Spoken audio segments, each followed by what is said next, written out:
Hello again. Welcome. Glad you're with me today. And come on in to my little world for a minute or two and let's share a thought together. It's a Friday, beautiful day, and I hope it's one you get to enjoy. There are moments that mark our lives. We may not see them coming, or we may have them put before us and we have to debate whether to grab hold of them or not.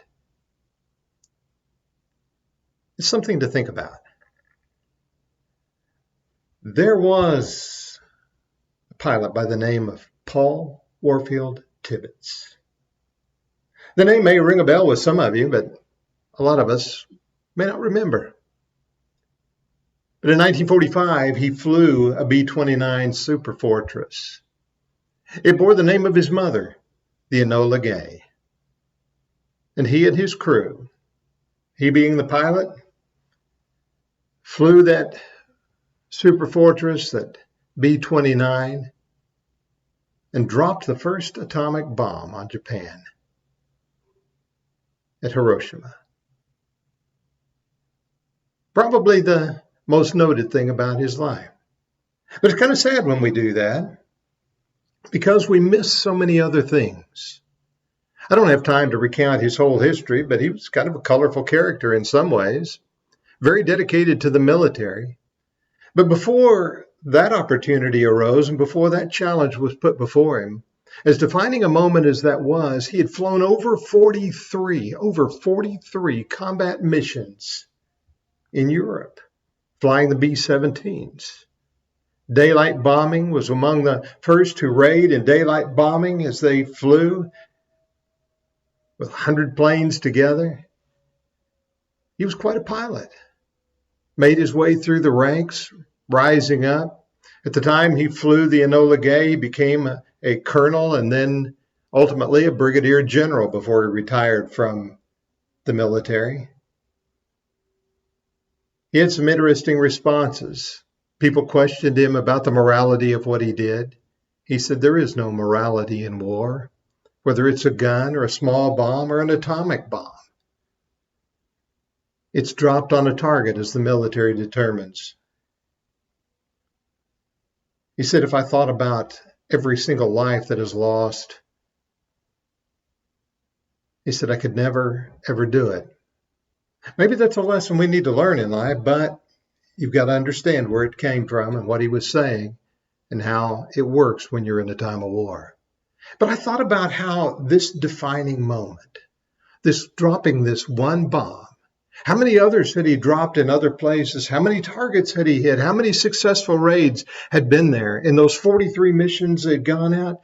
It was an outstanding career, if you want to look at it from that standpoint. It was an outstanding career, and he was noted. And he was one of those who was specially picked for the possibility of this one time.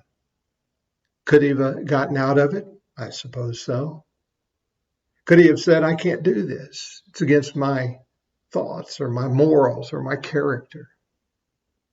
He didn't. He made a choice. And in that defining moment, he followed through. In life, there are going to be things that happen that are going to be tough choices, but they may have minimal consequence in life than others that are quite large. As I said, sometimes we may see them coming and have time to deliberate, search our consciences. Other times, it may be a sudden moment, and the choice has to be made instantaneously. In the book of Esther in the Bible, you read about Mordecai, her kinsman, who put the challenge before her. She needed to go to the king and plead for her people. She wasn't sure she could do that without losing her life. And Mordecai offers to her the resounding words. So you can think that maybe you'll get out of this, but you probably won't. But the words that stand out, and perhaps the most profound of them, says, who knows whether you have come to the kingdom for such a time as this? Who knows but what the challenge that's put before you, this moment of decision, is the one that will be most noted or most marked or truly change your life? We don't know. But it is a challenge, isn't it? So today you think about the choices that you make. Think about the decisions that are before you. And when the tough ones come, or when you're in an instant, just remember, it's put to you, and who knows but what this is your defining moment. It's a great day. Esther did the right thing. Paul Tibbets had a great career, and he's noted for it. You and I, let's make the right choices too. I hope you have a great Friday. I hope it's a day of good things for you and good choices. And I tell you what, we'll think about some more things a little further down the road. Thank you for being with me today.